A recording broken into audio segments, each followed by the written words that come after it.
19세기 말 백성들의 삶은 그야말로 절망 그 자체였습니다. 탐관 오리들의 끝없는 수탈에 시달리고 낯선 서양 세력의 그림자가 드리우며 나라는 위태로운 풍전등화 같았죠. 과연 이 암울한 시대, 이름 없는 농민들이 일으킨 거대한 봉기는 단순한 굶주림의 폭발이었을까요? 아니면 새로운 세상을 꿈꾸며 역사의 흐름을 뒤바꾸려 했던 위대한 외침이었을까요? 오늘 우리는 그저 교과서 속 한 페이지로만 기억되던 동학 농민운동이 사실은 단순한 반란이 아니었음을, 당시 백성들의 절박한 염원과 그들이 꿈꿨던 미래, 그리고 그 꿈이 좌절될 수밖에 없었던 비극적인 전개 속에서 우리가 미처 알지 못했던 진실을 마주할 것입니다. 역사의 중요한 전환점에서 무엇이 시작되고 또 무엇이 좌절되었는지, 그 숨겨진 이야기를 통해 강력한 호기심을 자극하며 여러분을 깊은 몰입의 세계로 자, 그럼 먼저 19세기 말 조선 사회의 풍경 속으로 들어가 볼까요? 그 시절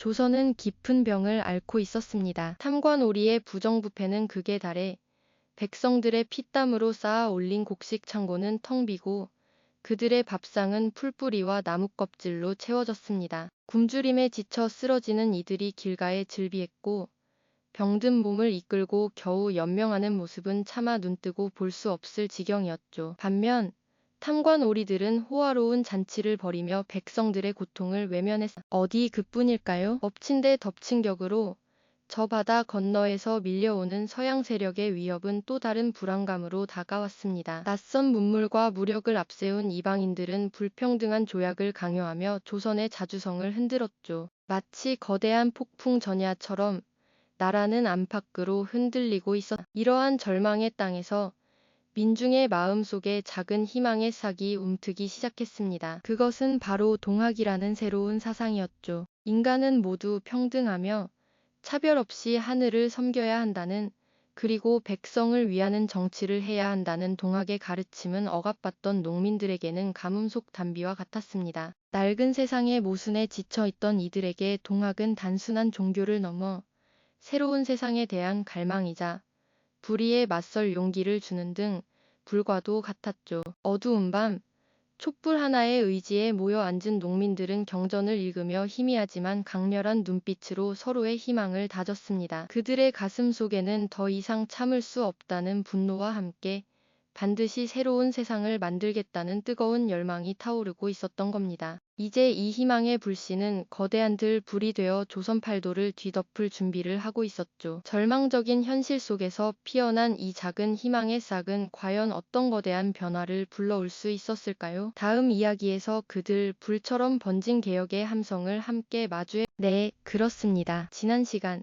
더 이상 참을 수 없는 분노와 새로운 세상을 향한 열망으로 타오르던 농민들의 불씨가 이제 거대한 들불이 되어 조선 팔도를 뒤덮기 시작했죠. 그들의 함성은 단순한 불만이 아니었습니다. 낡은 시대를 끝내고 모두가 평등하게 사는 새로운 세상을 만들겠다는 뜨거운 개혁의 외침이었다. 마침내 1894년 동학농민군은 고부에서 봉기하여 파죽지세로 광군을 물리치고 전주성을 점령하기에 이르렀습니다. 탐관오리의 수탈에 시달리던 백성들은 너나 할 것 없이 이들의 봉기에 환호했고요. 조선 정부는 당황했습니다. 자신들의 힘만으로는 이 거대한 민중의 물결을 막아낼 수 없다는 것을 깨달았죠. 결국 정부는 동학농민군에게 화약을 제안했고 양측은 전주화약을 맺게 됩니다. 이로써 농민들은 전주성을 내주는 대신 탐관오리를 처벌하고 백성을 위한 개혁을 추진하겠다는 약속을 받아냈습니다. 한때 희망의 빛이 드리우는 듯했죠. 농민들은 스스로 집강소를 설치하고 패정개혁안을 실천하며 꿈꾸던 세상을 만들어가기 시작했으니 말입니다. 마치 작은 공화국이 조선 땅에 피어나는 듯한 모습이었달까요? 하지만 이 작은 희망은 오래가지 못했습니다. 정부가 동학농민군을 진압하기 위해 청나라 군대의 도움을 요청하면서부터 모든 것이 뒤틀리기 시작한 겁니다. 청나라 군대가 아산만에 상륙하자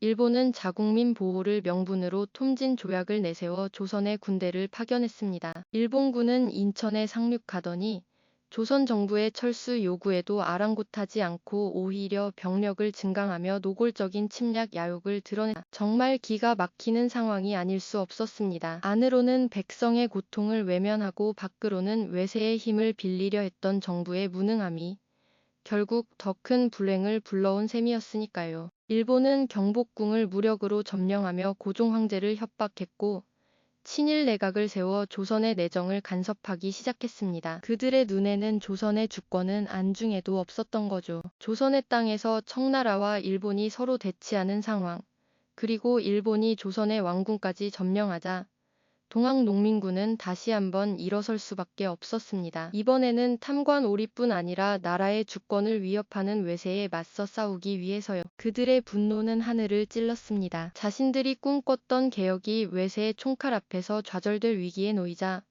농민들은 다시 한번 걸기하여 일본군을 몰아내기 위한 2차 봉기를 시작했습니다. 그들은 이제 더 이상 물러설 곳이 없다고 생각했을 겁니다. 나라의 운명이 풍전등화 같은 상황에서 오직 자신들의 힘으로 이 위기를 극복해야 한다고 믿었죠. 동학농민군의 뜨거운 함성은 다시 한번 조선 팔도를 뒤흔들었지만 이번에는 상대가 달랐습니다. 바로 일본의 신식 무기로 무장한 정예 군대였으니까요. 1894년 11월 충남 공주 우금치 고개에서 동학농민군과 일본군 그리고 광군 연합군은 최후의 결전을 벌였습니다. 맨몸이나 다름없는 농민들은 죽음을 각오하고 돌격했지만 일본군의 기관총 세례 앞에서는 속수무책일 수밖에 없었죠. 그들은 마치 파도처럼 밀려들었지만 기관총의 불꽃은 그들의 용기를 무참히 짓밟았습니다. 며칠 밤낮으로 이어진 처절한 전투는 결국 농민군의 비극적인 패배로 막을 내렸습니다. 우금치 고개는 농민군의 피로 붉게 물들었고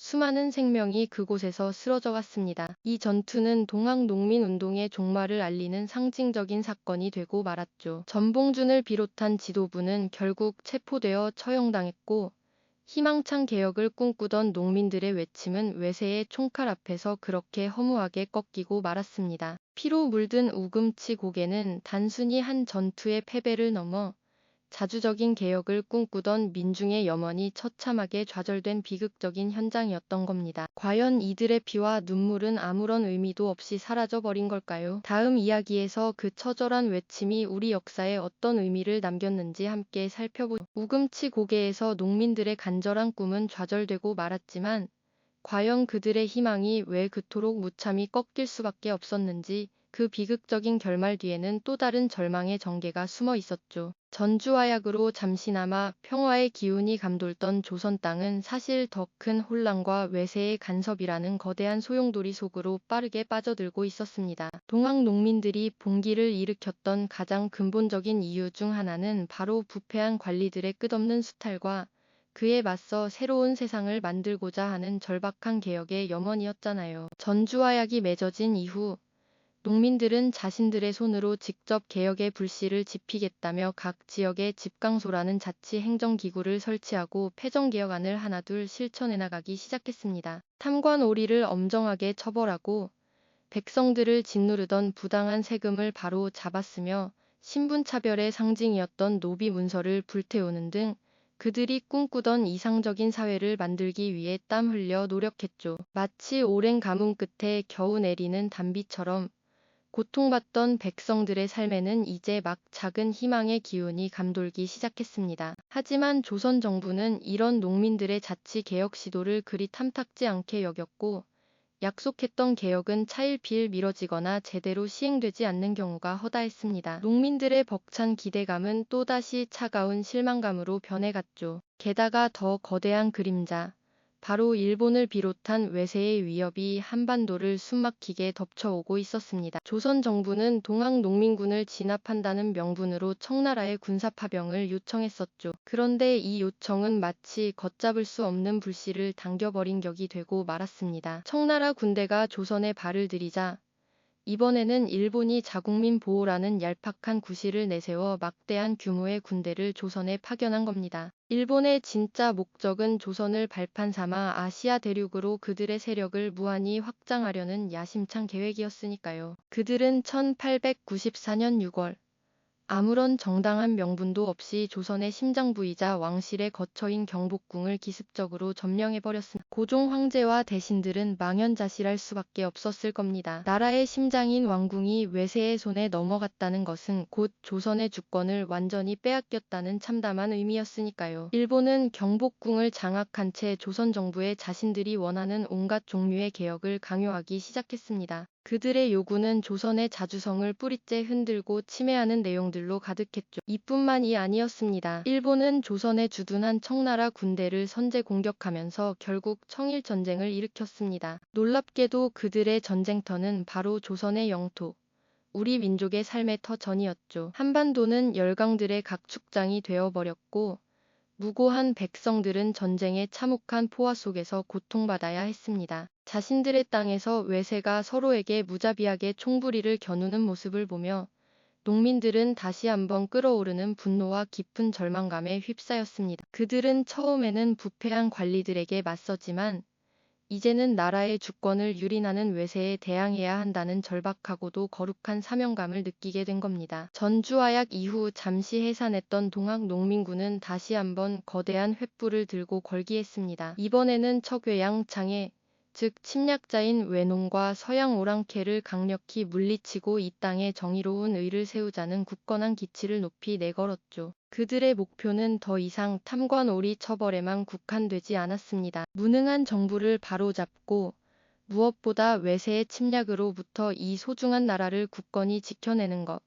그것이 바로 그들이 다시 붓을 던지고 농기구인 낫과 창을 든 가장 큰 이유였습니다. 남접의 전봉준 장군, 그리고 북접의 손병희 선생 등 동학의 모든 지도자들은 남북접이 하나로 힘을 합쳐 외세를 물리치기로 비장한 뜻을 모았습니다. 비록 그들의 무기는 낮고 보잘것없었으며 현대식 무기와는 비교조차 할 수 없었지만 그들의 가슴 속에는 나라를 지키겠다는 뜨거운 애국심과 어떤 역경에도 굴하지 않는 불굴의 의지가 활활 타올랐습니다. 그들은 두려움 없이 다시 전열을 정비하고 조선의 심장인 한양으로 향해 거침없이 나아갔습니다. 하지만 그 길목에서 그들을 기다리고 있던 것은 바로 공주 우금치 고개라는 거대한 죽음의 장벽이었습니다. 일본군의 최신식 기관총과 잘 훈련된 병사들, 그리고 조선 관군과의 연합군, 농민들은 턱없이 부족한 무기와 맨몸으로 그 거대한 장벽에 맞서야 했습니다. 마치 거대한 폭풍을 향해 맨몸으로 달려드는 작은 배와 같았다. 그러나 그들은 결코 물러서지 않았습니다. 죽음을 각오한 채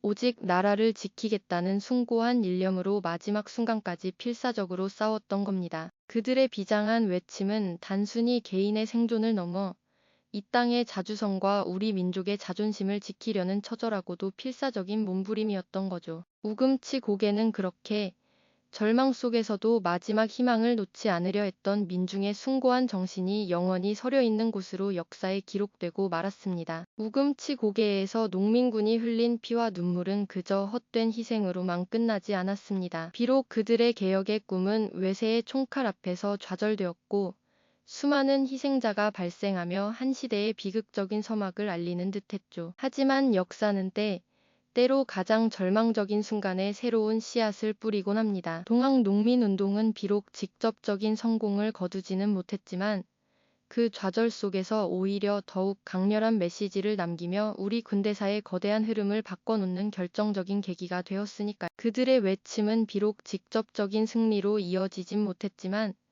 마치 거대한 강물의 물줄기를 바꾸듯 조선사회 전반에 깊은 파장을 일으켰습니다. 특히 갑오개혁이라는 이름으로 추진된 일련의 개혁 조치들 속에서 우리는 동학농민군이 그토록 바라던 신분제 폐지와 같은 염원들이 현실로 나타나는 것을 볼 수 있습니다. 이처럼 동학농민운동은 정부가 개혁의 필요성을 절감하고 시대의 요구를 받아들이게 만든 중요한 압력으로 작용했던 거죠. 백성들의 목소리가 한 나라의 정책 결정에 얼마나 큰 영향을 미칠 수 있는지 보여주는 생생한 증거가 아닐까요? 또한 동학농민운동에서 불타올랐던 자주와 민족의식은 이후에도 결코 꺼지지 않는 불씨가 되었습니다. 일본의 침략이 본격화되자 우금치 고개에서 좌절했던 농민들의 후예들은 다시금 총을 들고 일어섰습니다. 바로 항일 의병 활동으로 그 정신이 계승된 것이죠. 동학 농민군에 참여했던 많은 이들이 의병으로 합류하여 나라를 지키기 위한 또 다른 싸움을 시작했습니다. 그들은 더 이상 단순한 농민이 아니었습니다. 일제에 맞서 싸우는 민족 저항의 선봉에 서서